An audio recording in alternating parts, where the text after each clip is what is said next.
In a time lost to legend, the Sonak, dragon priests ruled over the people of Skyrim. Their power was second only to the dragons above and Alduin the World-Eater. These anointed priests led the dragon cult of the Merethic era, bestowed with the mighty gifts of dragons.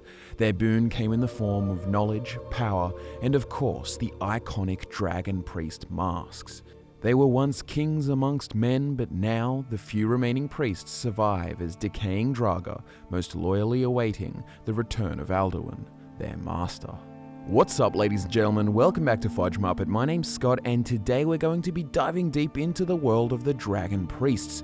You may know these ancient priests as skeletal Draga, haunting the depths of Skyrim's belly, but there's a lot more to them than meets the eye. Before the millennia-long tenure in the dark, dusty tombs of old, they led lives of royalty afforded to them by their dragon overlords. When dragons ruled the skies in the Merethic era, Labyrinthian, then known as the ancient capital Bromjunaar, was the major seat of power for the dragon cult. As the dragons of the Merethic era were more interested in conquest of the land rather than the mundane duties of governance, the dragon priests were installed to ensure order and worship amongst the populace. Devoted to their masters, these beings oversaw the populace with harsh control, effectively subjugating the people of Skyrim. In this time, a great many monuments to both dragons and their priests were constructed across Skyrim and Solstheim. They were built to honor those in power or to house them and their followers in death. Many of the cultists lived alongside the priests in these ruins, decaying to become horrific Draga. But before becoming the decrepit homes of the undead, they once stood grand at the time of the Dragon War. Once the Dragon War began with the rebellion of men, the numbers of both the dragons and their priests were drastically reduced. After Alduin was cast forward in time and the power of dragons waned, the priests clung to their remaining followers. They gathered the remains of any dragons they could find for centuries to come, entombing them in dragon mounds. They believed that by continuing the dragon cult and entombing fallen dragons, they would be rewarded as faithful when Alduin returned.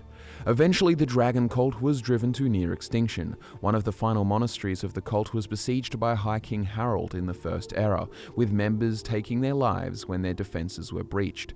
They infected the well they relied on with poison, taking down a large amount of Harald's force as a result. Their cult was truly destroyed, with the remaining priests and their followers only existing as undead Draga in remote tombs and ruins.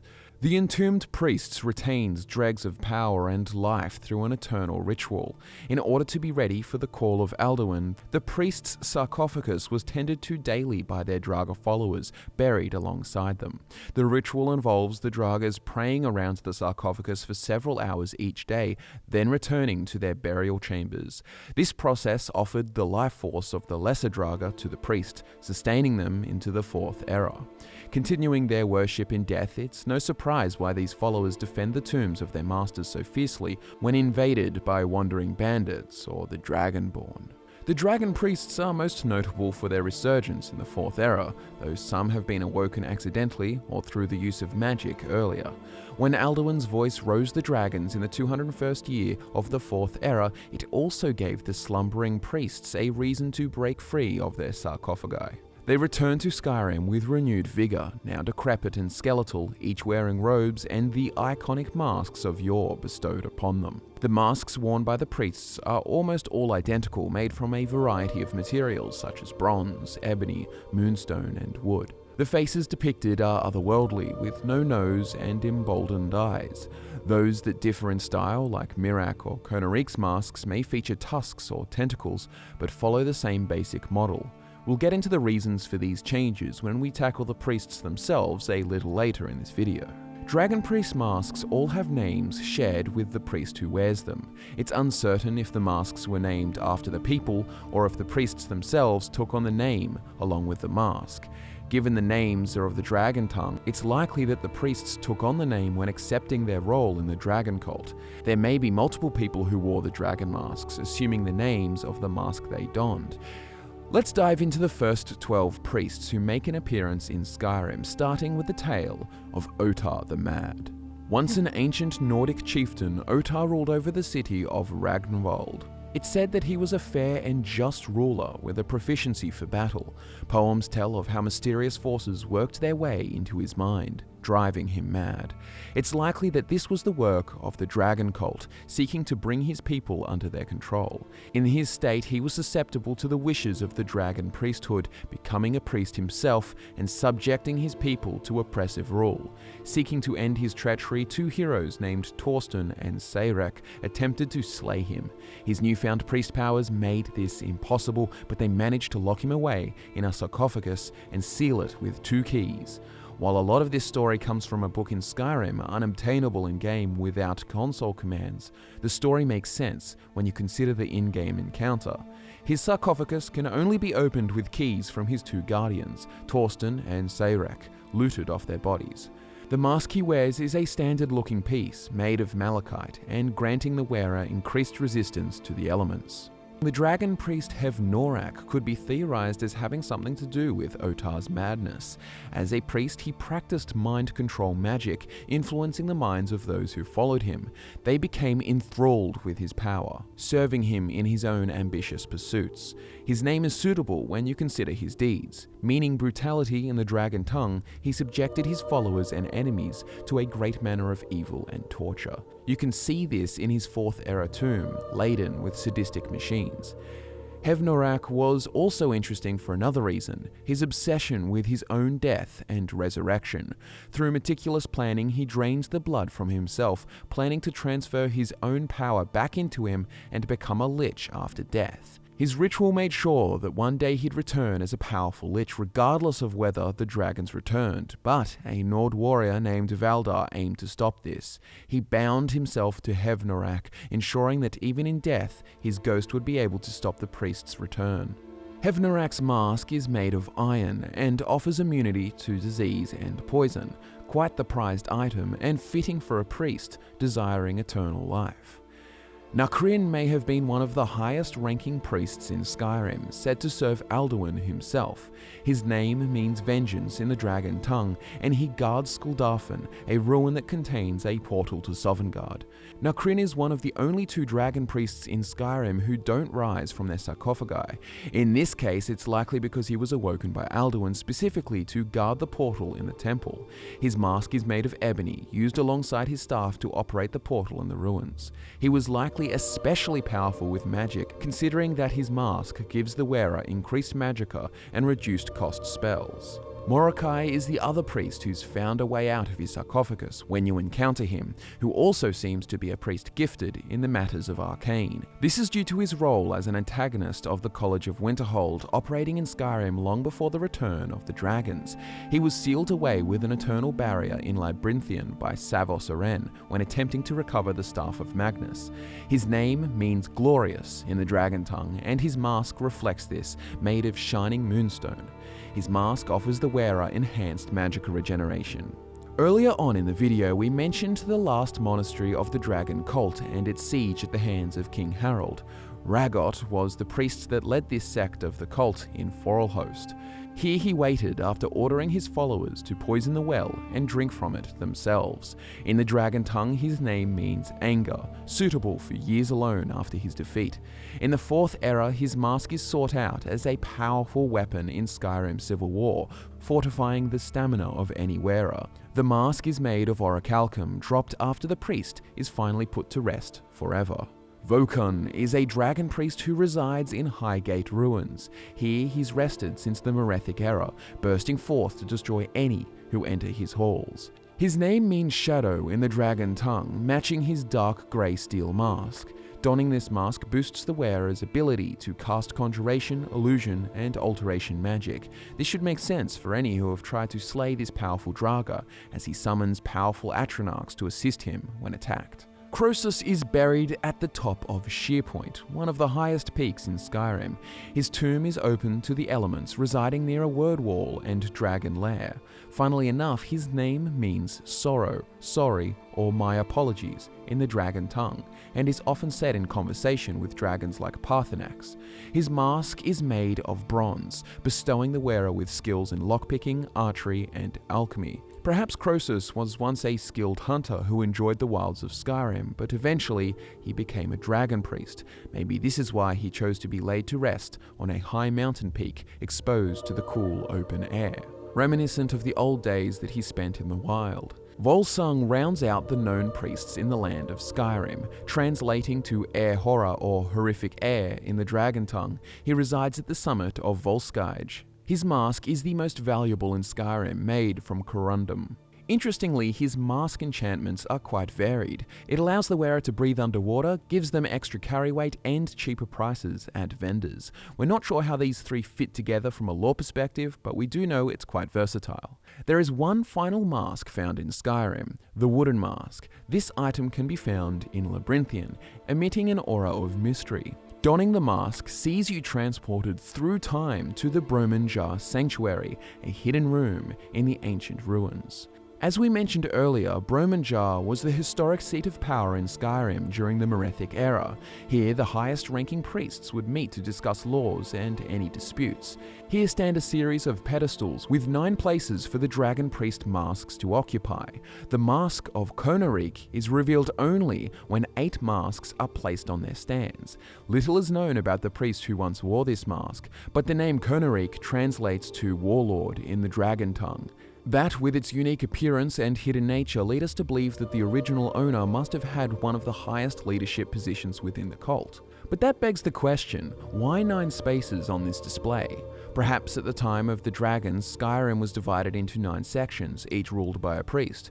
While there were lesser priests and priests who have since travelled farther than just Skyrim, it's safe to assume that the 9 masks that fit the pedestal are the highest-ranking members of the dragon cult. It would also explain why these Draga are as storied and powerful, utilising the highest boons provided by the dragons. On the island of Solstheim, however, a darker tale is brewing. The 5 dragon priests found on this isle have an intertwined and legendary story that dates all the way back to the Merethic era. Valok, the jailer, whose name means guardian in the dragon tongue, was bestowed the region by the dragons in order to restore their influence after Miraak's betrayal of the cult.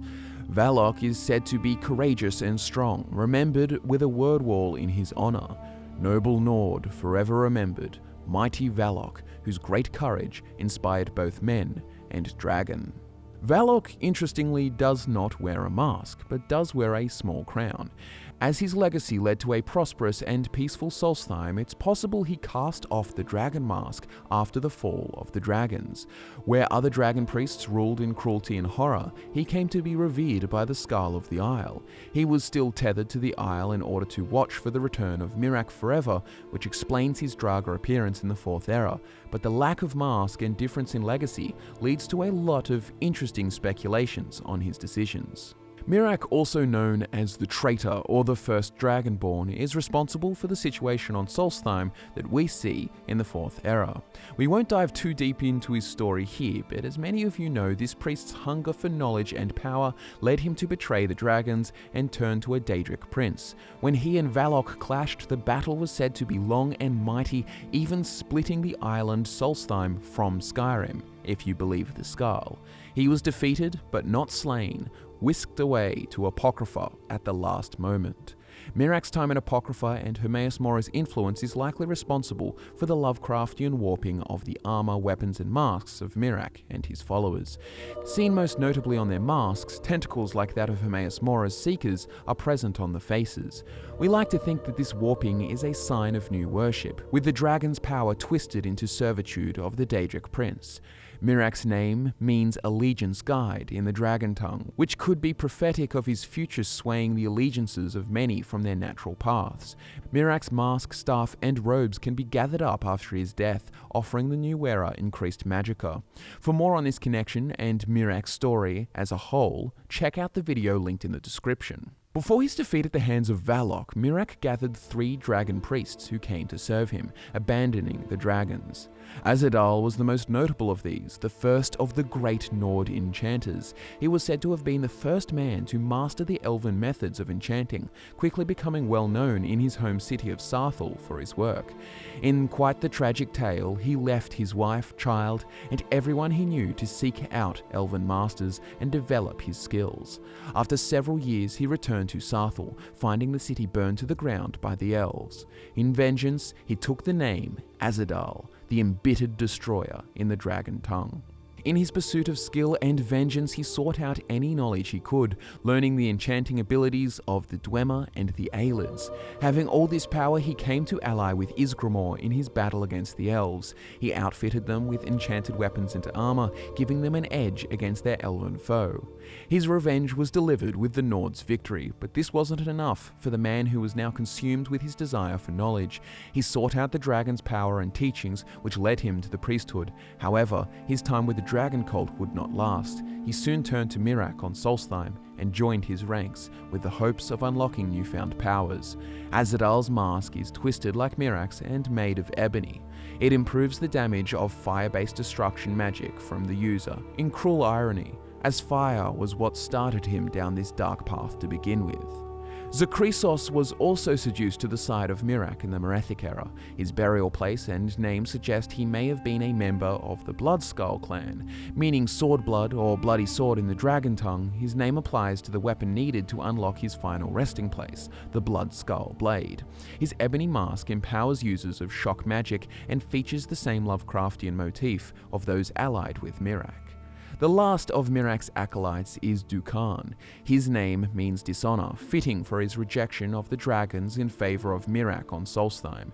Entombed in White Ridge Sanctum, his icy demeanor matches the remoteness of his resting place. Like the others who betrayed the dragons, his mask is made from ebony and twisted in the image of the Seekers of Hermaeus Mora. It offers frost resistance and spell damage to the wearer, fitting for his ice-based attacks. That wraps up the priests we know about existing in the 4th era, but there are still a few more interesting occurrences of these ancient leaders earlier in history. Elder Scrolls Online has also come to feature several dragon priests. It's worth highlighting that due to the setting of the 2nd era, these priests were not awoken by Alduin.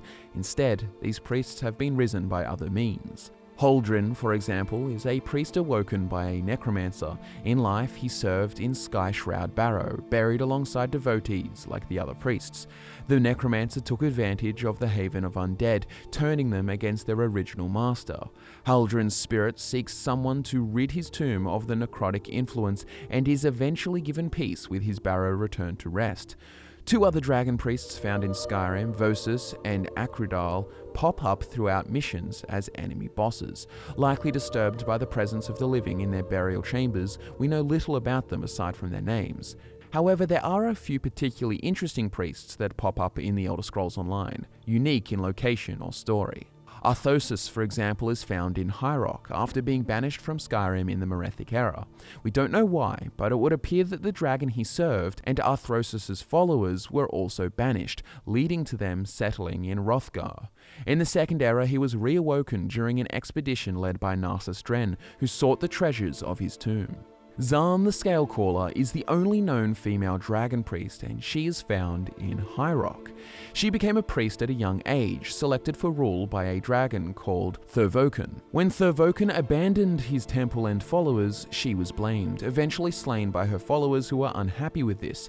Instead of being preserved like normal dragon priests in the form of a Draga, she was resurrected as undead by a cult of Periite. They sought to use her dragon-given powers in the pursuit of their dark schemes for Tamriel.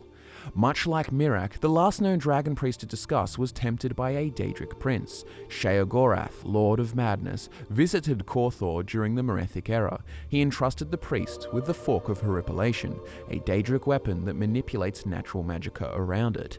Pledged to guard the artifact in both life and death, he retains the most lively appearance of any priests. It's unclear what he was offered by Sheogorath to tempt him into eternal service. We do know, however, that his duty was as much enslavement as a gift, never leaving the ruins of Voldengrav ever again. In the end, it's impressive to see how the long influence of the dragon cult has remained in Tamriel. From the earliest days of the Merethic era, when dragons ruled, the power of these beasts and their cults echoes through time. Clinging to life in the form of Draga and revitalized by their followers, the dragon priests, along with their masks and weapons, are reminders of the mighty beings that they worship.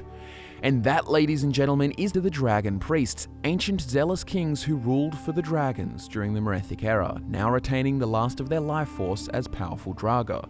Thanks so much for watching the video. If you enjoyed it, please give it a like and do head down into the comments and let us know what lore topics you would like to see covered in the future. Subscribe for more awesome Elder Scrolls content. Thanks again, my name is Scott from FudgeMuppet, and I'll be back to nerd out with you again in the next one.